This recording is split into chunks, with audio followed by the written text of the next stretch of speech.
ለትዳር ከፈለገሽ የሚያሳይሽ ምልክቶች።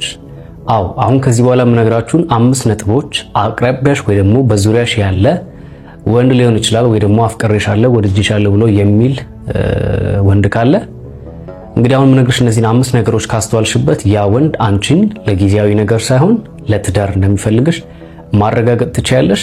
ቀጥታ ወደ ሐሳባችን እናልፋለን። የመጀመሪያው ለትዳር የሚፈልግሽ ወንድ የሚያሳይሽ ምልክቶች ለሪሌሽንሺፓችሁ ታማኝ ነው ወይ ደግሞ ሁሉ ነገሩ ክፍት ነው። ምን ማለት ነው? ካንቺ የተደበቀ ህይወት የለውም፣ ካንቺ የተደበቀ ስራ የለውም፣ ካንቺ የተደበቀ የፋሚሊ ኬዝ አይኖረውም።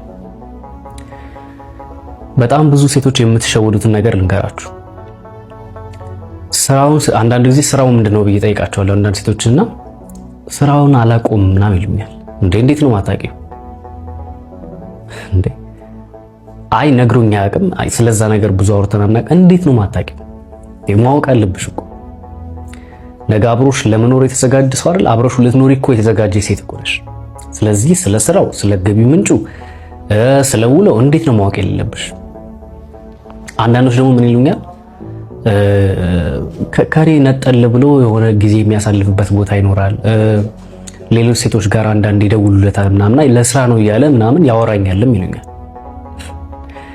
ካንቺ የተደበቀ ስራ፣ ካንቺ የተደበቀ ሶሻል ሚዲያ አጠቃቀም፣ ካንቺ የተደበቀ የግል ህይወት። ይኸውላችሁ ወዳጆች ዛሬ በእጮኝነት ጊዜ ገና ወደ ትዳር ሳትገቡ እጮኝነት ላይ ያልጨረሳችሁትን ህይወት ነገ ትዳር ውስጥ ገብታችሁ እጨርሰዋለሁ ወይ ደግሞ እፈታዋለሁ ብላችሁ እንዳታስቡ። በጣም ብዙ ሰዎች የሚታለሉትና የሚሸወሩት ምኑ ጋር ነው ታውቃላችሁ? እዚህ ጋር ነው።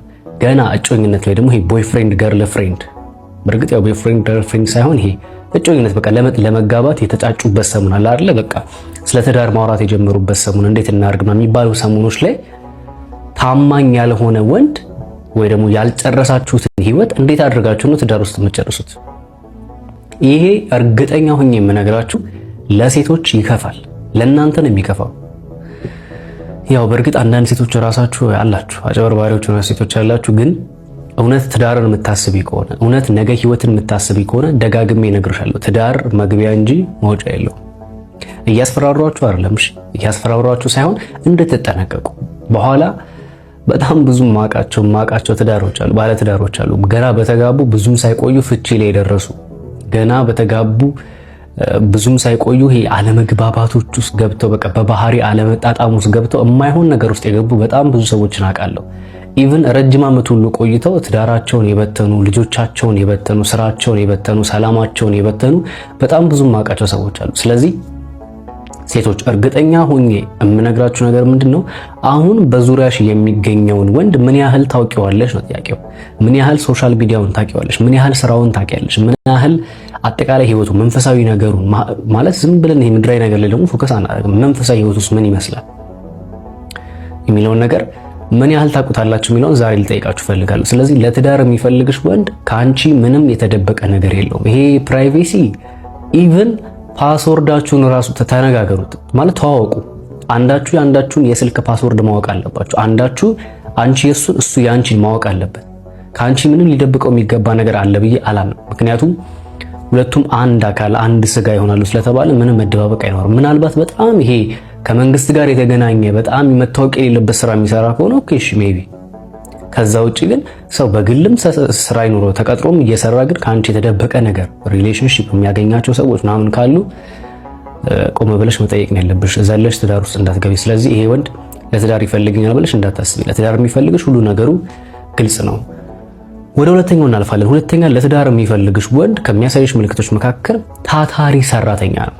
ምክንያቱም ወንድ በተፈጥሮ በራሱ አቅራቢ ነው አይደለ? ጠባቂ ነው፣ ተቆጣጣሪ ወይ ደግሞ ገዢ የሚባለውን ቦታ ስለሚቆጣጠር ይሄ የአባወራነትን ቦታ ነው የሚይዘው። እንደ አንድ አባወራ ደግሞ ከሱ የሚጠበቅበት ቤቱን መጠበቅ፣ መመገብ መቻል፣ እነኚህ ነገሮች ይጠበቁበታል። ይሄ ማለት ሴቶች አቅም የላቸውም ነው? ይሄ ማለት ሴቶች ቤታቸውን አይደጉም ነው? አልወጣኝም። ግን ኔቸራችንን ስትመለከቱ ራስ ነው አይደለ? የቤት ራስ ነው ወይ ደግሞ የቤት መሪ ወንድ እንደሆነ ነው የምናውቀው። ይሄ ወንድ ታታሪ ነው። በሌላ አማርኛ ምን እያልኳችሁ ነው ያለሁት? ለትዳር እፈልግሻለሁ እያለ ወይ ደግሞ ትዳርን አስባለሁ እያለ ገንዘቡን ሴቭ የማያደርግ ወይ ደግሞ ገንዘቡን ቁም ነገር ላይ የማያውል ወንድ እርግጠኛ ነሽ ለትዳር ይፈልግሻል? ማለት በዚህ ኑሮ ውድነት ራሱ ኑሮ በራሱ ውድ በሆነበት ታይም ላይ የሚመጣውን ገንዘብ በግሉም ሰርቶ ይሁን ተቀጥሮም ሰርቶ ይሁን ቁም ነገር ላይ የማያውል ሱሳሱስ ላይ የሚያውል ወይም ደግሞ አለ አይደለ ቁማር ላይ እንዲሁ ዝም ብሎ በቃ በመብላት በመጠጣት ብቻ የሚያሳልፍ ከሆነ የኔ እናት ይሄ ገና ወይ አልበሰለም ወይ ገና ሱስ አለሙን አልጨረሰም። ስለዚህ መረጋጋት ነው ያለበት። ስለዚህ ለትዳር የሚያስብሽ ወንድ ነገ ፊውቸርን ስለሚያስብ ታታሪ ሰራተኛ ነው። ገንዘብ ሴቭ ማድረግ ካለበት ሴቭ ያደርጋል። ምናልባት ኢንቨስት ማድረግ ካለበት መልሶ ገንዘብ ሊያመጣ የሚችል ነገር ወይ ደግሞ ህይወታችሁን ሊያጠነክር የሚችል ነገር ላይ ነው እንጂ የማይረጉ ነገሮች ላይ ኢንቨስት አያደርግም። ስለዚህ ሁለተኛ ለትዳር የሚፈልግሽ ወንድ በጣም ታታሪ ሰራተኛ ነው። ሶስተኛውን እንገራችሁ። ሶስተኛ ለትዳር የሚፈልግሽ ወንድ ከዛ በፊት ግን ለምንድን ነው ላይክ ማታደርጉት? ይሄን ቪዲዮ እያያችሁ አይደለ? ተመችቷችሁ ይለ እያያችሁ ያላችሁት ፕሊዝ ባካችሁ ሌሎች ጋር እንዲደርስና እንዲጠነቀቁ ይሄን ቪዲዮ ላይክ አድርጉት። ከተመቻችሁ ደግሞ ይሄን ቤት ፎሎ አድርጉት። እንደዚህ የሚጠቅሙ ሀሳቦችን ስለቅ ይደርሳችኋል። ወደ ሶስተኛው ሀሳብ እናልፋለን። ሶስተኛ ለትዳር የሚፈልግሽ ወንድ ጸብ ሲፈጠር በመካከላችሁ ለመፍታት ይሞክራል። አንዳንድ ወንዶች ምን እንደሚያደርጉ ልንገራችሁ። ከናንተ መለየት ሲፈልጉ ትንሽ እንከን ነው የሚፈልጉት። የሆነ ደስ የማይል ነገር ስታደርጊ ካየ በቃ ድሮም አንቺ እኮ ምናምን ብሎ ተነስቶ ጸቡን ጀምሮና በዛው ይርቃል። ከዛ አንቺ ትደውያለሽ፣ ቴክስት ታደርጊያለሽ፣ ምን ሆነሃል፣ ለምን የጠፋኸው ምናምን ስትይ በቃ ምናምን ዝግትግት ምናምን አይደለም። በመሰረቱ ከመጀመሪያውም ይሄ ወንድ አልፈለገሽ። የእውነት የሚፈልግሽና ለትዳር የሚያስብሽ እንኳን አይደለም እሱ አጥፍቶ ይቅርና አንቺ ራሱ አንዳንዴ እያጠፋሽ ነገሮችን ይሄ ለመፍታት ይሄ ሰላም ለመሆን ሲል ምክንያቱም ነገ ትዳር ነው ካንቺ ጋር የሚያስበው ነገሮችን ለመፍታትና ሰላም ለመሆን ሲል ራሱ መጥቶ አንዳንዴ ለማግባባት የሚጠቀምባቸው ጊዜያቶች አሉ። ሶ ለትዳር የሚፈልግሽ ወንድ ከሚያሳይሽ ምልክቶች መካከል ሶስተኛው ጸብ ሲፈጠር ለመፍታት ይሞክራል። አራተኛ ለትዳር የሚፈልግሽ ወንድ ከሚያሳይሽ ምልክቶች መካከል አንቺን ደስተኛ ለማድረግ የቻለውን ጥረት ያደርጋል። በቃ እንድታዝኛ አይፈልግም፣ እንድትጎሳቆይ አይፈልግም። በቻለው አቅም ሊኖረው ይችላል ላይኖረው ይችላል፣ ግን በቻለው አቅም አንቺን የሚያስከፉ ድርጊቶችን ላለማድረግ ጥረት ያደርጋል። በሌላ አማርኛ የአንቺን ደስታ ነው የሚፈልገው፣ የአንቺን ስኬት ነው የሚፈልገው እያልኩሽ ነው ማለት ነው። ወደ መጨረሻውና ወደ አምስተኛው ለትዳር የሚፈልግሽ ወንድ ወደሚያሳይሽ ምልክት ሳልፍ ለትዳር ከፈለገሽ አምስተኛ የሚያሳይሽ በችግርሽና በሐዘንሽ ጊዜ ሁልጊዜ ከጎንሽ አለ። ይሄ ማለት ይሄ እንዴት ነው? በደስታሽ ጊዜ ብቻ ሲሳካልሽ ብቻ ሲሞላልሽ ብቻ አይደለም አብሮሽ የሚሆነው። ስታዝኝም አብሮሽ ነው ያለው፣ ስትከፊም አብሮሽ ነው ያለው፣ ብቸኝነት ሲሰማሽ አብሮሽ ነው ያለው። ልክ እንደ ጓደኛም እንደ አባትም እንደ ባልም ለመሆን ራሱን ያዘጋጀ ሰው ነው። ስለዚህ እንደ ቤስት ፍሬንድ ሁሉ ለመሆን ራሱን ያዘጋጀ ወንድ ስለሆነ እርግጠኛ ሆኜ የምነግራችሁ ሴቶች በችግርሽ ጊዜ አብሮሽ የሚሆንልሽ ከሆነ በከፋሽ ጊዜ ባጣሽ በጨነቀሽ ጊዜ ከጎንሽ አለው እኔ ያለው አብሬሽ ነኝ ያለ ሰፖርት የሚያደርግ ከሆነ አትጠራጠሪ፣ ይሄ ወንድ አንቺን ለትዳር ነው የሚፈልግሽ። እንግዲህ አሁን የነገርኳችሁን እነዚህ 5 ምልክቶች በዋነኝነት ነው እንጂ እነኚህ ብቻ ናቸው ማለት አይደለም። በዋነኝነት ካያችሁ ያ ወንድ ለትዳር ይፈልጋቸዋል። ልድገምላችሁ። አንደኛ ለሪሌሽንሺፓችሁ ታማኝ ነው፣ ሁሉ ነገሩ ግልጽ ነው። ሁለተኛ ታታሪ ነው። ሶስተኛ ጸብ ሲፈጠር ለመፍታት ይሞክራል። አራተኛ አንቺን ደስተኛ ለማድረግ የቻለውን ሁሉ ጥረት ያደርጋል።